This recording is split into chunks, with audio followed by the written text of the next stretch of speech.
Hello, and thanks for joining us for another episode of MidAmerican Gardener. I'm your host, Tinisha Spain, and joining me in the studio today are three of my friends, and as you can see, we've got a lot to cover. So we're going to have them introduce themselves, and off we go. So Jennifer, we're going to start with you.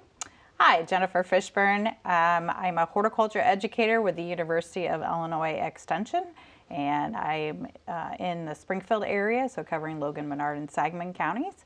And I love to talk plants, anything, but today I've got some fun stuff to show you. You do, and we love when you come in for a visit from Springfield, so thank you. All right, Jennifer. Hi, Jennifer Nelson. Teach vegetable gardening in the Department of Crop Sciences at University of Illinois, and I too love to talk plants, and it's even better when I have my partner Jennifer with me. Partner in crime. You bet. Makes it a very fun day. Wonderful. All right, and Kay.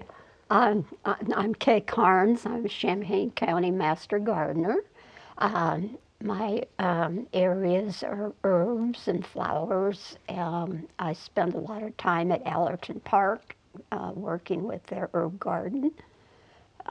We visited you there a couple summers Yeah, ago, yeah. doing the good work there in the garden. So wonderful. Okay. All right. So we're going to go back to you, Jennifer Fishburn, and whichever one you want to start with. I think we'll start with the pretty ones for this morning. So here I have a collection of Baptisia that I brought with me. I don't know the blue one's specific names. I do have a native blue Baptisia. I have lemon meringue, the yellow one. The reddish one here is Cherry's Jubilee, and the pink, kind of purplish and yellow is Pink Lemonade. This is a perennial plant that will grow about 3 feet tall and about 3 feet wide, so they get pretty substantial. They make a nice statement in the garden. Good backdrop plant because they do bloom early on in the season right now. So it's something you want at the back of your flower bed. The foliage is very nice throughout the summer. And then there is a caterpillar that will get on these. They eat a little bit, but they are a host plant. So this is, I think, just a great addition to the garden, and you can see it also comes in an off-white color, so it's a great, I love it. Gorgeous. I think it's If beautiful. you grow those from seed, will they flower the first year for you, or is those one of the ones you gotta wait and be patient? This is one I would personally just buy the actual plant. Get the plant. And I would not try it from seed since it's a perennial. It's going to take a little bit longer to get it going. So most people are going to want, I would buy a smaller plant. You wouldn't have to buy a big gallon pot, but like a 4-inch would be really nice. And the blue, there's a blue native one that you could get at a lot of the native plant sales that are being held right now. So you could check that out. The other thing is this morning when I was out visiting my plants and cutting them early on, there were bumblebees visiting. So it is one that pollinators will be attracted to. So great addition to the garden, I think. And it's pretty too. Yeah. So 5 different plants here, but Very nice. get really big. All right, Jennifer. Okay, moving to Jennifer you. started with the pretty. I'm going to start with the not Oh, so we're pretty. we're Going right to the dumpster diving special here.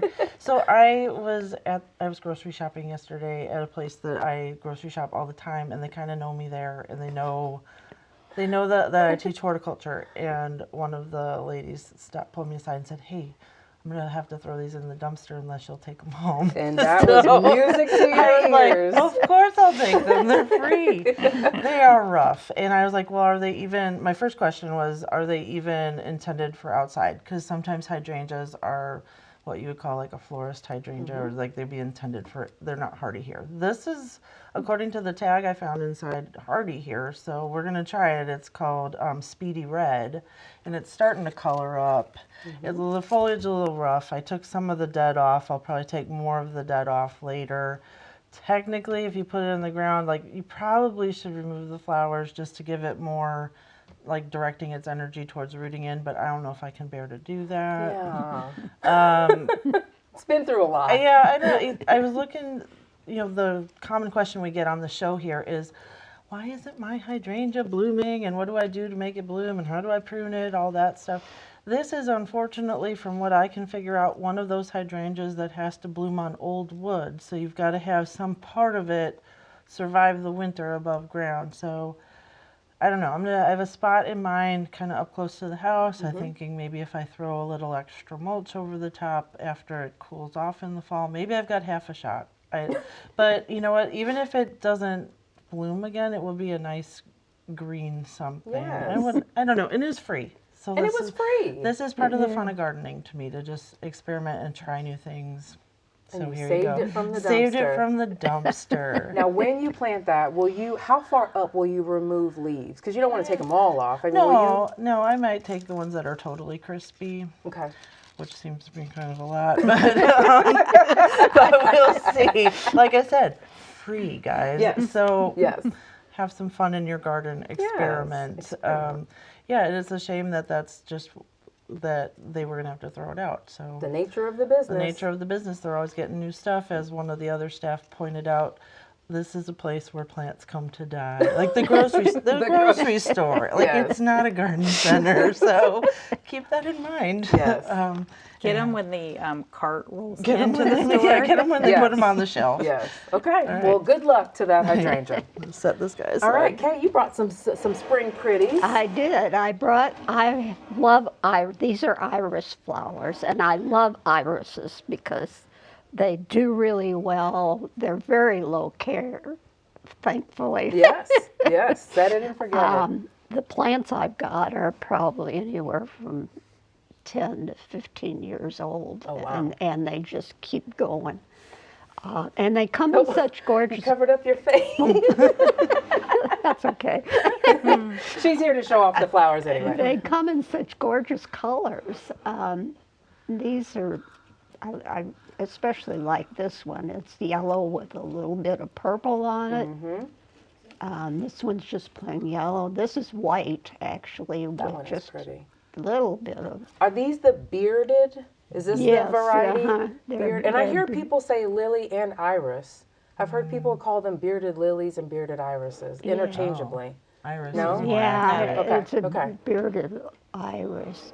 And then there's just one that's purple.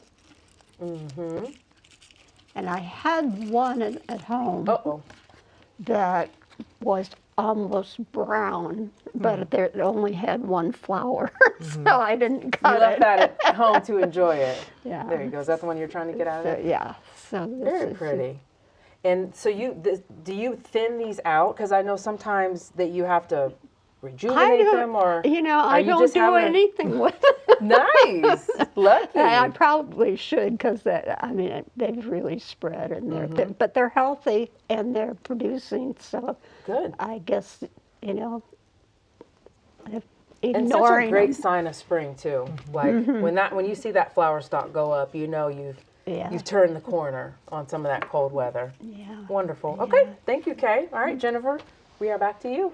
All right, I think we'll talk veggies next. So if you're out at your farmers markets, or if you're lucky enough to have your own space at home to grow asparagus, you'll know that that's been available for picking now for maybe about a month.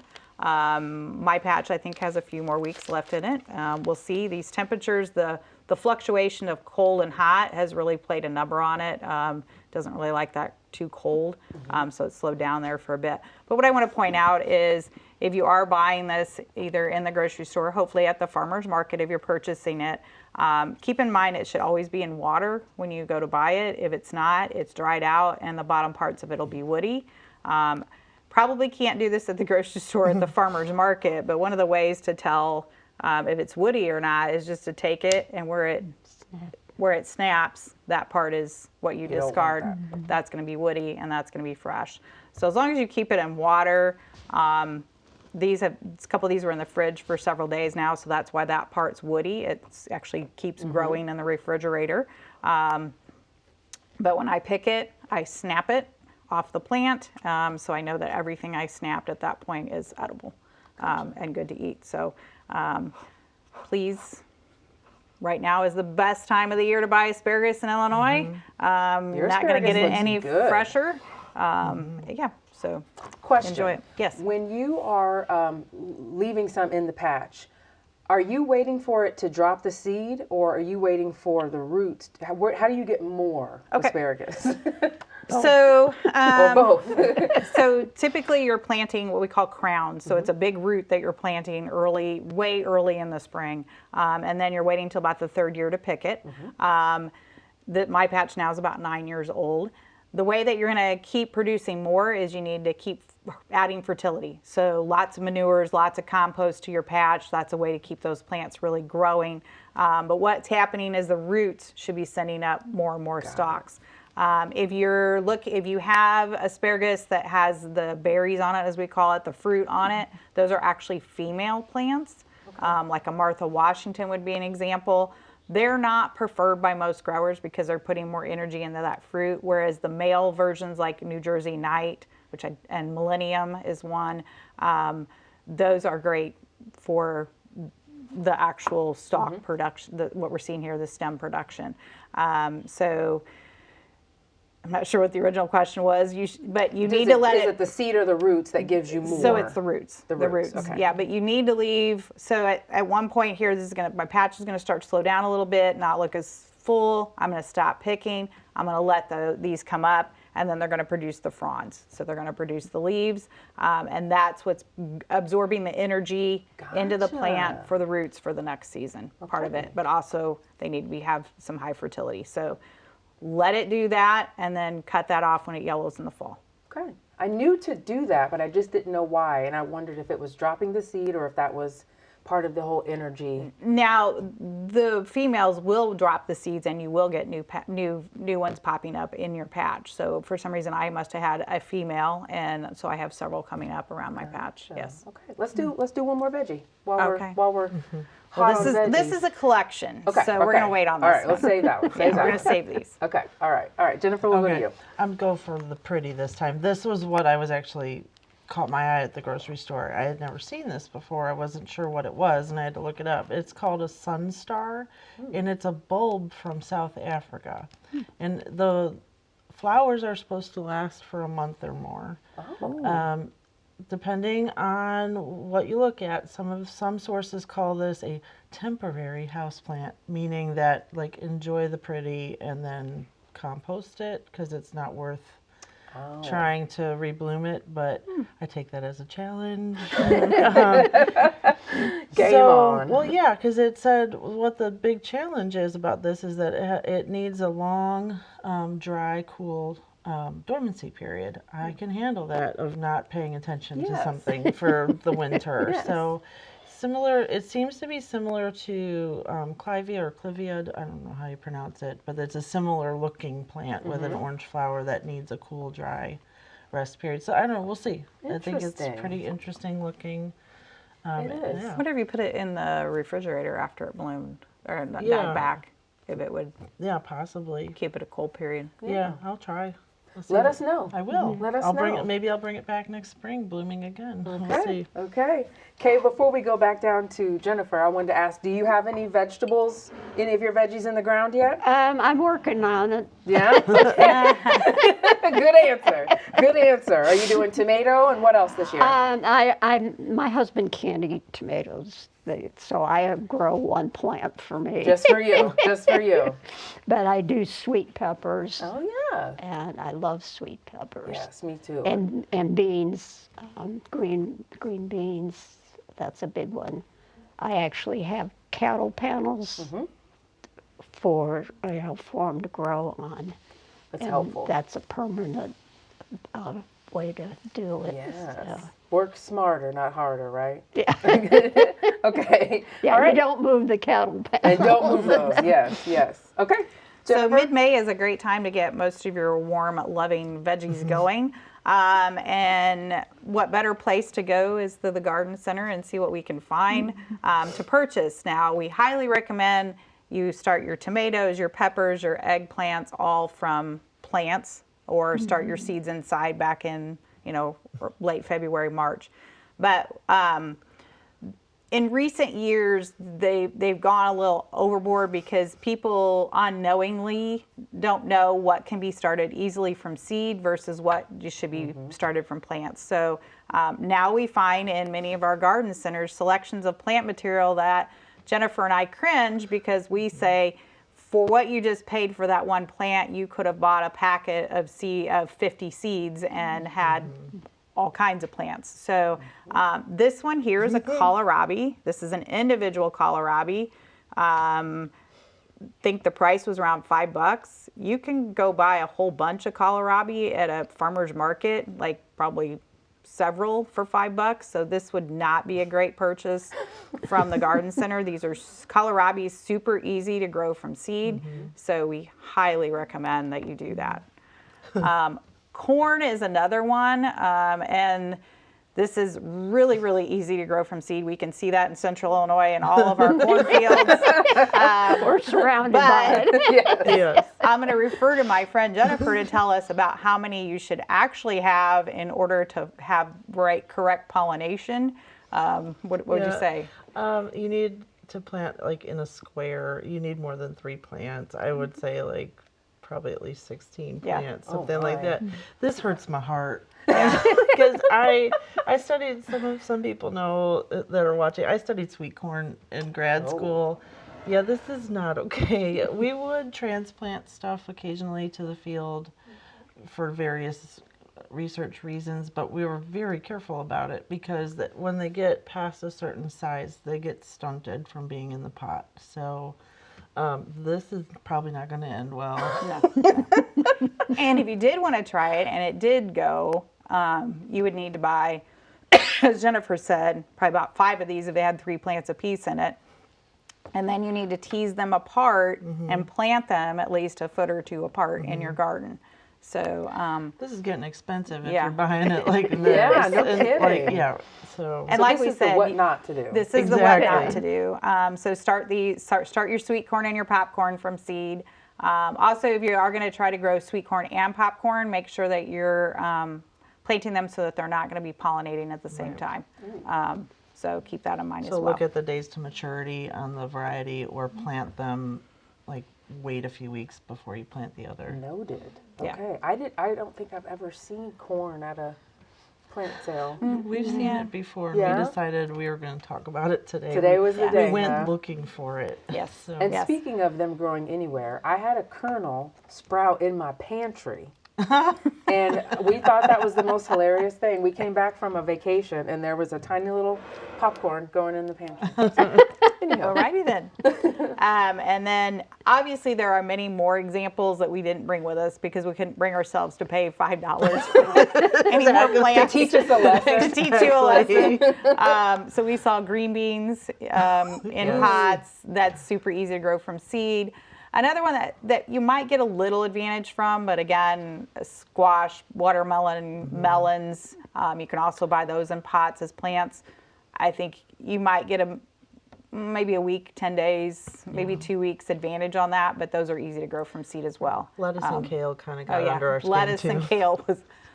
Oh, and you said you saw carrots. Yes, I saw carrots over the weekend. I'm like, this is so wrong. You cannot. Like, carrots do not like to be transplanted. No. And it was like a 6-pack of carrot plants. They also had asparagus that way, which I'm like, this is so... At a big box store? Yes. Wow. And I was like, this is just so wrong. And it's just, like, people are going to have big failure, and then they're going to be, like, sad. Then they'll stop like, gardening. I can't garden. No, I can't do it. No, that you're just doing... You don't know what you don't know. Yes. So, Know when doing to a get public the service. seeds and know when to get the plants. Yes. So speaking of you don't know what you don't know, and frustration from people, I was at a garden center in Springfield twice over the past week, and both times in the herb section I heard people say, I'm not going to buy cilantro, I can't grow it. It never grows well for me. Cilantro from seed is probably one of the easiest herbs to grow. But what people don't realize is when they're buying it as a plant, as this one is here, you can see this one's already starting to flower. So the whole point, and this is an annual, so the whole point of an annual plant is to grow leaves, produce flowers, and then produce seeds. And then they shut down and they're done. So some plants, like basil, you can, quote, trick it. So a basil plant, you could grow it, wait for it to flower, let the pollinators visit if you want, cut it back to about a third of the height, and it will flush out new growth, and it'll keep coming back, and you can keep doing that all season long, and it'll keep growing. Cilantro, however, is one that if I were to clip this off right now, it's going to die. It's not going to come back. It's already at the point where it says, I'm ready to shut down. So what happens is when we're buying these as plants in the garden center is we're buying a plant that's already just a couple weeks away from shutting down, so to speak. And what causes cilantro to really, what we call bolt, go to flower and seed, is heat. They don't like heat, they like it cooler. So if you're looking to have cilantro at the same time that your tomatoes are ready, you're going to need to be seeding that, maybe seed a few in early June and then maybe some mid-June, like succession seeding. So every couple weeks you're planting more seeds. So that is why people get frustrated and they don't want to grow it, is because they didn't have luck with it because they planted it from a plant and it matured too quickly. And then interestingly enough, one last thing about cilantro, when this gets seeds, we call those seeds coriander. So it's one of the few plants where the seeds have a different name than the actual plant, which I find kind of interesting. Moral to the story is the 3 things that we have here, please buy seeds of these plants and put them in your garden, not the actual vegetables, because it's just not a good utilization of your funds. You know what? And you can't blame, I guess, the garden center or the nurseries, because they're trying to make money and sell a product. But it's good to know these things, because someone will probably walk up and pick up that berry cilantro and take it home, and it's going to immediately die. Yes, pretty much. And it's going to taste. Yikes. Well, and something Taste horrible. Oh yeah, and the taste won't be great either. Yeah, good point. You know, and then they're going to say, "Oh, I don't like that." Now I don't like cilantro on top of everything else. Yes. Yeah. Okay, we've got about 5 minutes left, and I know you guys have a couple more plants. I'm done. Well, and something I've done with cilantro is just let it go to seed and just have kind of that cycle of new cilantro. Yes. Let the seeds self-sow. We call it self-sow to the ground. That one looks more like parsley than it does cilantro, I think. Definitely cilantro. Certainly You can smell it. Oh yeah. Cilantro. Oh yeah. It smells good. So I brought a couple other show and tells. This first one is a tuberous begonia, and just to show that I did literally nothing to keep it over the winter except throw it in the garage, in the pot, and let it dry out. And look at it. And let it dry out. And I've had it for maybe 5 years now this way, and occasionally I'll take the tuber out and kind of refresh the soil and re-pot it up. But it tells me in the spring when it's ready to go back outside, and I put it outside. And it's already got some flower beds on it. And I can't believe this other show and tell I brought. I can't believe I was like carefully harvesting it to bring it here. This is like my worst weed right now. It's called cleavers. Oh, yeah. It is like natural Velcro. You guys can kind of see it's all stuck to itself. Yeah. You can even hear it. Yeah. So it's got these little tiny hairs that is like Velcro. The seeds that it makes are like covered in the same stuff, so they're going to stick all over you, all over your pets, everything that comes in contact. And I was looking it up to find some information about it. It's a foraging plant. People eat it for various, I'm not sure why, reasons. Like I guess early in the spring, they use it in like smoothies and stuff, but it's also medicinally used as a diuretic. But it is a pain in my neck at my house because it is everywhere. I didn't used to have it, but it is proliferated, and it is one of these that is everywhere in the spring, and then it's starting to make seeds. Once it makes the seeds, it's kind of like the cilantro. It just is done, and it dries up. It's very easy to pull, though, so that's satisfying. What is it like? Is it like kind of like? Is it? It just kind of lays on top of everything. It kind of like Gotcha. So yeah, it kind of blankets. you kind of blank, yeah. And so it's easy to pull, but it's pain in the neck. And another like old use for it was apparently European settlers used to like wad this up as a make-do mattress. Like you'd have to put something over top, but it is, you can kind of see where it would be kind of. You get enough of it, and it'll soften the ground a little bit. Get it all out of my yard. Hey. It'd be fine. Come and get it. And does it get? I mean, just that section is pretty tall, but does it get really, really tall? It depends on where it is. Tends to flop. Yeah, it kind of grows up, but this was kind of like flopped over a perennial bed. But just don't let it go to seed. because then it keeps. I just gotta get at an it annual. this week. Like Yeah. it'll be very satisfying to just go, and it sticks to get itself, rid of right? it. So you'll be able to like just kind of Get it in Yeah. one yank it. swoop. Yeah. Okay. And what's it called again? Cleavers. Cleavers. Cleavers. Got it. Okay. I haven't seen it in my yard. Fingers crossed. I do have. Don't Would touch you like this. some? Then No, it'll thank be you. stuck to No, you. thank you. You can take it home. No, Be, thank you. be thankful it's not. Yeah, I am. I've got some knotweed and whatever that vine is. Oh, strangle vine. Yes. Yeah. I battle those, but okay. All right, guys. Well, we're out of time. Did we get through everything? We did. We did. I love that. Thank you, ladies, for sharing your time and talents with us. Really appreciate it. Always learn so much from you. And thank you so much for watching. If you've got questions for our experts, you can send them in to us at yourgarden@gmail.com or search for us on socials. Just look for MidAmerican Gardener. And we will see you next time. Good night.